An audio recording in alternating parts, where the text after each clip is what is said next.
Lincoln! Good to see you, Lincoln.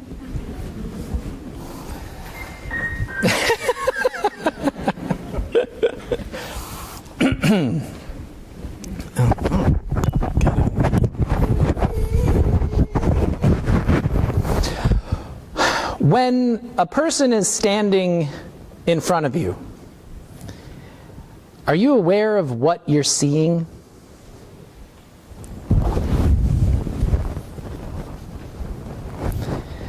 How closely do we pay attention to people as they appear before us?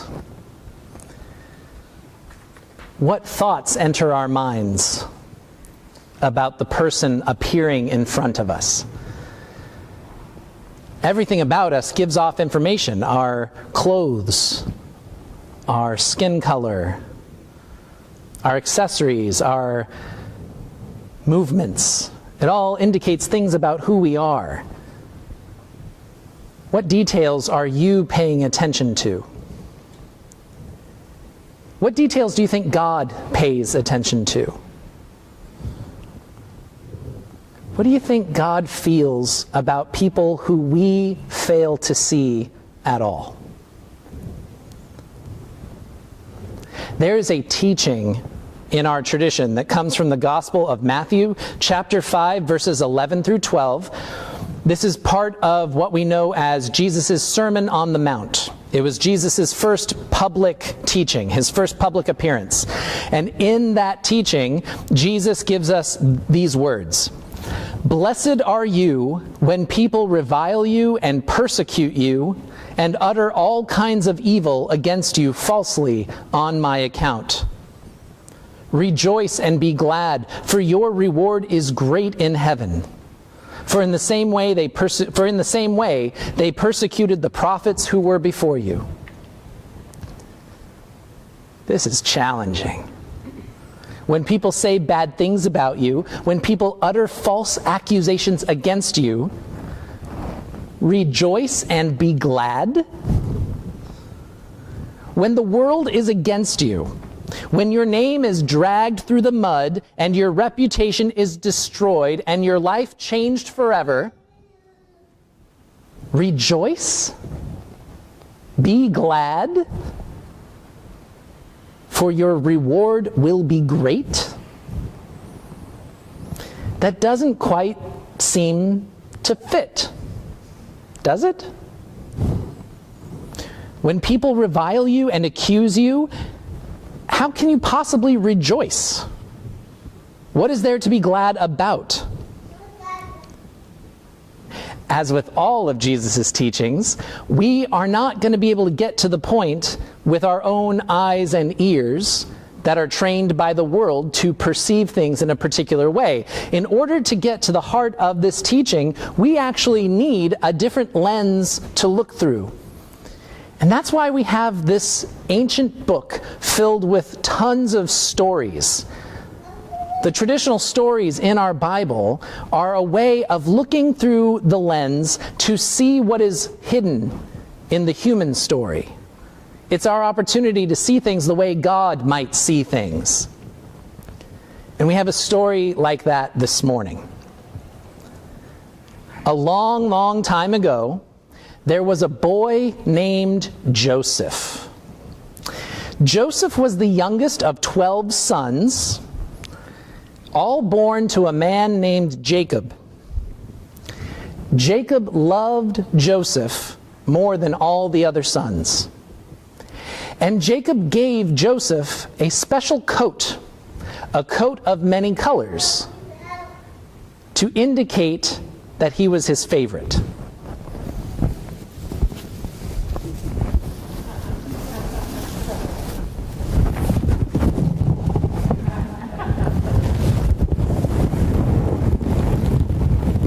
Joseph was given this coat, this fabulous garment, and Joseph wore it everywhere he went.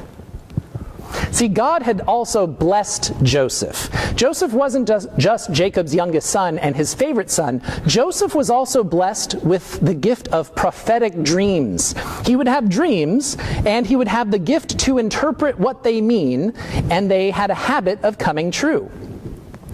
And so Joseph, wearing this amazing, fabulous coat, being singled out and made different from his older, more masculine brothers, Joseph, who did not seem interested in women, Joseph, who did not work in the fields the same way his older brothers did.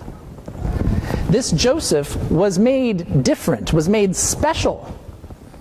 And one day, this Joseph, in his full regalia, went and told his brothers and his father, "I have had a dream where you all bow down to me." It should probably go without saying, but Joseph's brothers didn't like him. And one day when they were out in the field and Joseph was calling after them, trying to catch up to them, trying to come and see them and catch up, they all saw Joseph coming and they made a plan to get rid of him. And they tore his coat off him and they threw him in a well.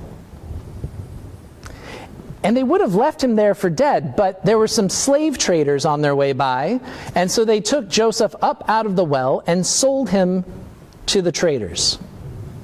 They took his coat, his beautiful coat of many colors, and they sprinkled sheep's blood on it. And they took it back to their father Jacob, and they said, "Father, your son has been eaten by wolves."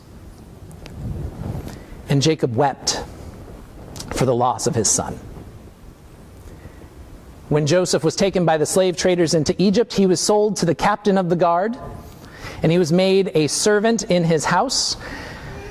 And as a servant in his house, he spent a lot of time with Mrs. Captain of the Guard. And the lady of the house took a fancy to Joseph. He was young and good looking. And when he spurned her advances, she accused him of attacking her. So Joseph was thrown into prison, known as a common criminal, and that's where our story leaves him today. In prison, serving time for a crime he did not commit. But we tell this story because despite all the terrible things that happened to Joseph, God never left him. Joseph continued to dream and continued to interpret the dreams of others in prison. God abided. God dwelt with him, even as the rest of the known world turned their back on him. Jesus teaches that when the world calls you names, when the world puts certain labels on you, when the world decides who has worth and who does not, who gets to appear in public, and who do we decide must be disappeared from public view? As the world is deciding these things and using these many names and these many labels, Jesus teaches that God loves you. God sees you. God blesses you just as you are. Joseph's life was made challenging and terrible, all because of the labels that were put on him. His brothers thought of him as different. And when you're labeled as different from everyone else, then people get to treat you differently than they would treat anybody else. Because he was different, his brothers had no problem trying to kill him and then selling him into slavery. And when he was sold, he didn't just become a different person, he became property. He became a thing. You know, when you're a thing, no one has to think about your feelings. No one has to worry about you. When you're a thing, people get to do with you what they want and treat you as they will.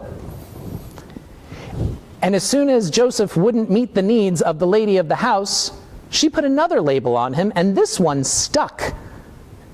Criminal, she called him. And what seems to be true in pretty much every culture throughout human history is that once you are labeled a criminal, you can just disappear forever. No one has to feel guilty about your disappearance. You brought it on yourself by breaking the law. Even if, like Joseph in this story, you didn't actually break any law at all.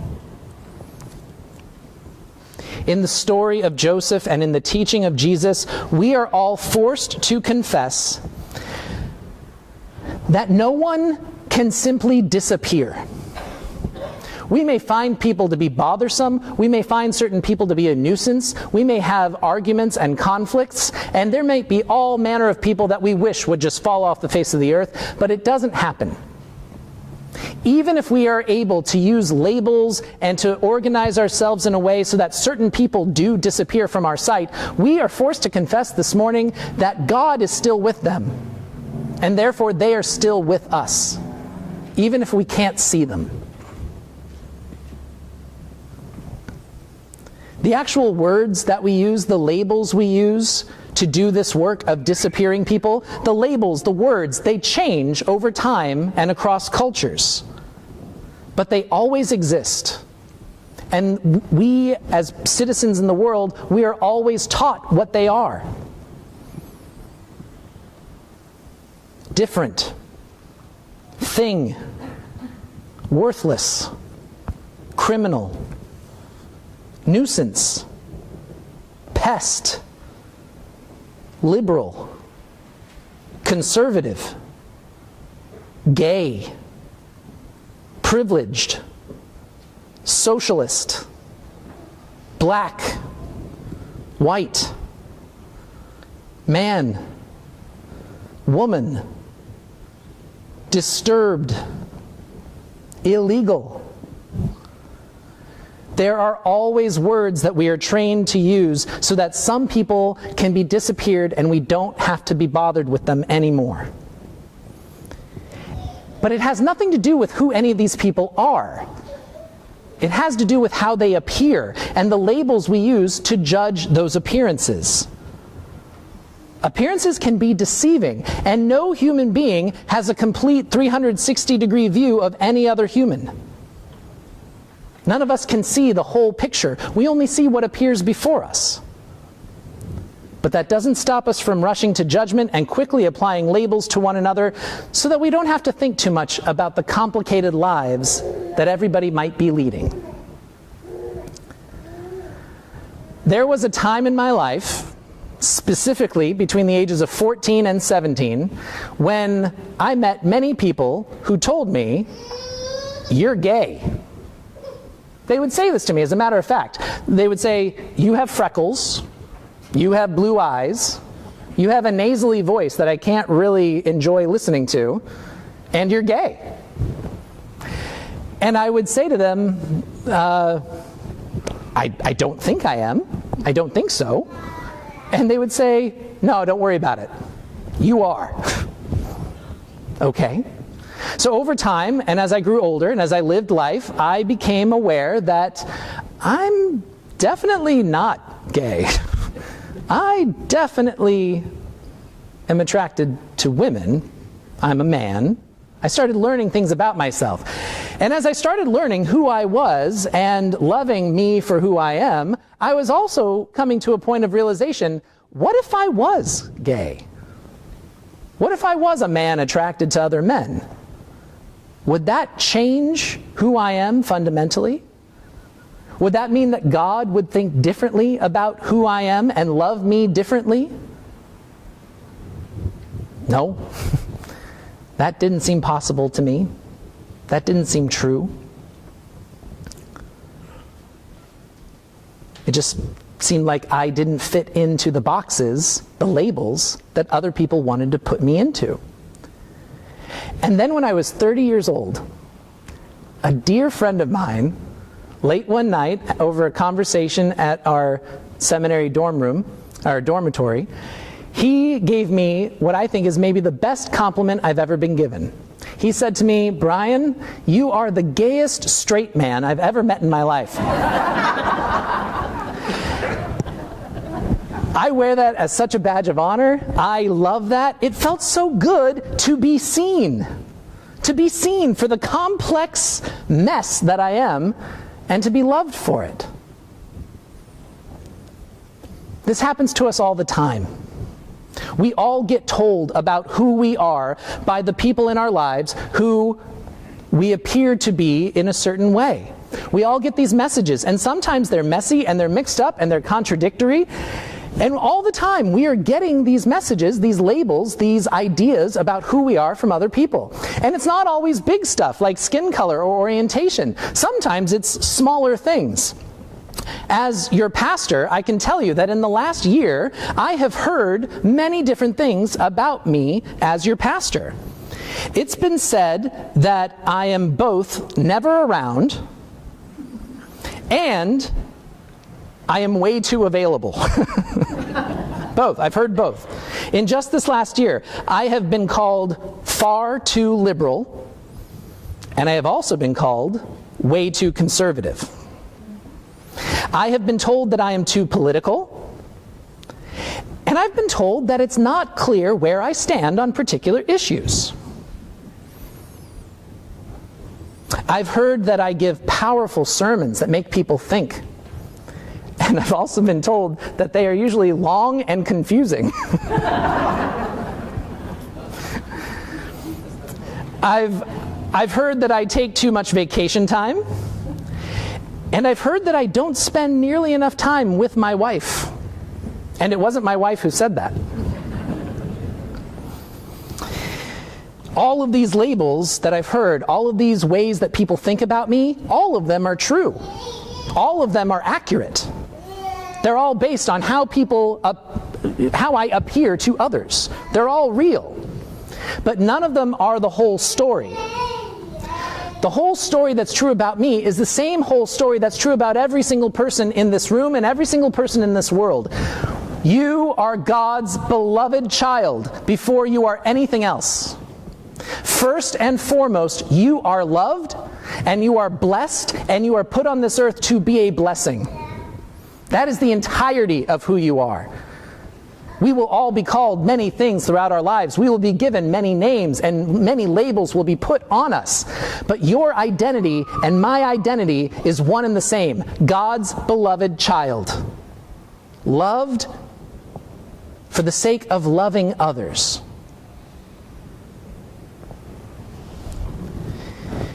When Jesus declares, "Blessed are you when people revile you and accuse you falsely," that is a two-pronged teaching. That is teaching two things at once. For anyone who has been made to feel that you don't belong, for anyone who has been made to feel different and unimportant, for anyone who has been disappeared from community for any reason, hear the good news. You are blessed. God abides with you, and God invites you to abide in God. God is present with you. You are never alone, ever. There is nowhere you can go and nothing you can do to separate yourself from the presence of the Almighty God, creator of the entire universe. You are blessed, you are important, you are unique, you are special. You are loved and you belong.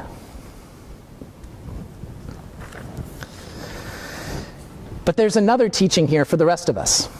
For anybody who doesn't know what it feels like to be disappeared, for anyone who has never been threatened with false labels or accusations, for anyone who doesn't know what it's like to be told you're something that you don't believe you are,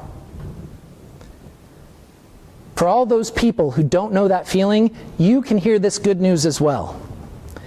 You have been given the power to determine the course of someone's life.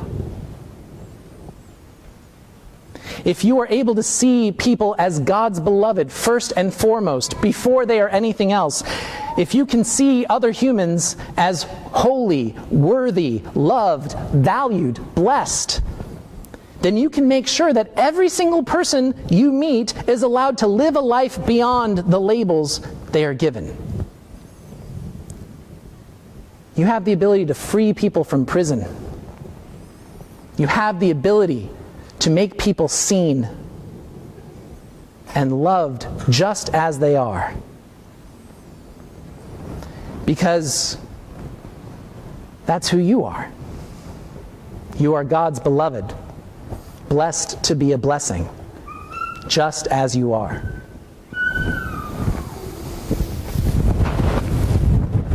Amen.